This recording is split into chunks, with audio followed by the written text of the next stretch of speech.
Give me a minute and let's talk about Russian oil money. Because there is this mythology that Russia just makes so much money on oil that they can extend this war forever, that their pockets are so deep that they know no limits. Well, this is nonsense. Nonsense of the first order.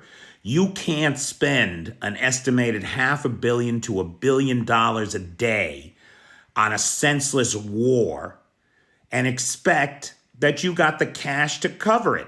And increasingly, Russia is coming under pressure to come up with that cash. They've been stymied over and over and over again by the sanctions, but they've been wriggling around them, right? Well, that appears to be collapsing now. According to Reuters, who spoke with 8 people familiar with the matter, these are mostly banking individuals and oil executives in countries like Turkey and China and India, who all have been benefiting from cheap Russian oil. Sales to those countries are collapsing. India has already stopped buying Russian oil, essentially. It looks like Turkey, Brazil, and China are next. Currently, according to Reuters, just getting paid for a shipment of oil can take weeks on a simple cash transaction, months on any kind of transaction involving financing through the banks. And that is all coming to an end because of U.S. secondary sanctions.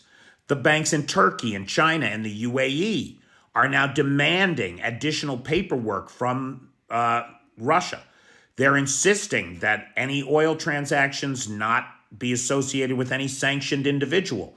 They are insisting on paperwork that shows that it's being sold under the price cap, and the list goes on and on.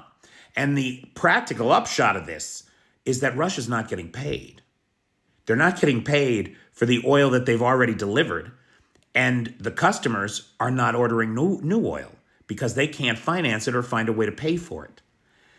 And so that's going to put a lot of pressure on Russia to start selling below the price cap again. Now, given that Russia's expenses to extract a barrel of oil out of the ground are between $42 and $45 a barrel, and because this oil has to be shipped by boat, you add another $12 for the transport costs. That gives them an effective break-even point of $54 to $59 a barrel. Break even. That's why the price cap is where it is, right? We're looking for a break even. They're making $1 a barrel, selling at $60. And that's where they're going to have to sell if they want to keep it flowing. With their own internal domestic refining capabilities restricted by 1 million barrels a day now, an estimated 1 million barrels a day, they're going to have to move that oil somewhere, or they're going to have to engage in further production cuts because they have nowhere to put the 11 or 10 billion barrels a day they're taking out of the ground.